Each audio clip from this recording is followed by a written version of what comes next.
کیا ہماری زبان اور ہمارے ہاتھ سے دوسرے مسلمان محفوظ ہیں؟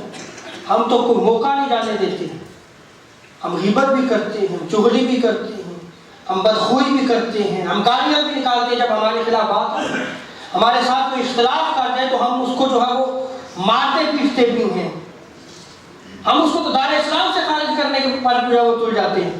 اور یہ حال عوام الناس کا نہیں بلکہ معذرت کے ساتھ الا ماشاءاللہ ہمارے علماء کا بھی بنتا چلا جا رہا ہے۔ وہ ممبر پر بیٹھ کر اپنے علمی اختلاف کی بنا پر دوسروں کو گالیاں نکالتے ہیں، اور ممبر پر بیٹھ کر گالیاں نکالنے کی سنت بنو امیہ کے ظالم حکمرانوں کی تھی کہ جو ان سے اختلاف کرتا تھا، جو اہل بیت کی محبت کا درس دیتا تھا، اس کے خلاف جو ہے وہ ممبر پر بیٹھ کر گالیاں دیا کرتے تھے۔ آج ساری سوسائٹی میں ہمیں دیکھنا ہوگا، علماء کو اپنا حال بدلنا ہوگا، جو لوگ ہیں انہیں بھی اپنا حال بدلنا ہوگا، اور کس حال پہ آنا ہوگا جو تاجدار کائنات صلی اللہ علیہ وسلم نے عطا کیا ہے۔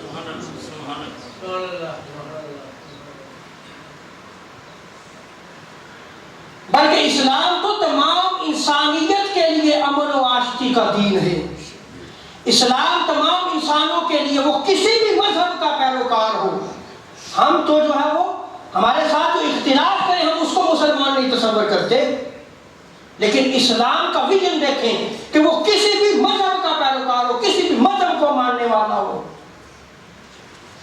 اسلام بطور انسان نو مسلم کے ساتھ بھی رواداری، تحمل، برداشت اور امن و آشتی کا درس دیتا ہے۔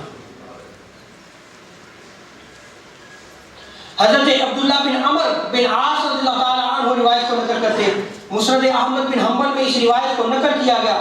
ایک شخص بارگاہ مصطفیٰ صلی اللہ علیہ وسلم میں حاضر ہوا، آ کے عرض کی یا رسول اللہ ای الاسلام افضل، یا رسول اللہ کون سا اسلام افضل ہے؟ قال صلی اللہ علیہ وسلم من سالم الناس من لسانه ویده۔ حضور صلی اللہ علیہ وسلم نے کلیئر ویژن دے دیا۔ آقا علیہ السلام شاہ فرماتے ہیں کہ وہ اسلام سب سے زیادہ افضل ہے کہ جس کی وجہ سے لوگ، دوسرے لوگ جو ہیں، کوئی بھی ہے، الناس کا لفظ استعمال ہوا ہے، تمہاری زبان اور تمہارے ہاتھ سے جو ہے وہ محفوظ ہے۔ اور امام طبرانی نے جو روایت کو نقل کیا ہے اس میں جب اس شخص نے عرض کی یا رسول اللہ ای المسلمون خیر یا رسول اللہ، سب سے بہترین مسلمان کون ہے؟ تو سیدی عالم صلی اللہ علیہ وسلم نے ارشاد فرمایا من سالم الناس من لسانه ویده، کہ جس کی زبان اور جس کے ہاتھ سے لوگ جو ہے وہ محفوظ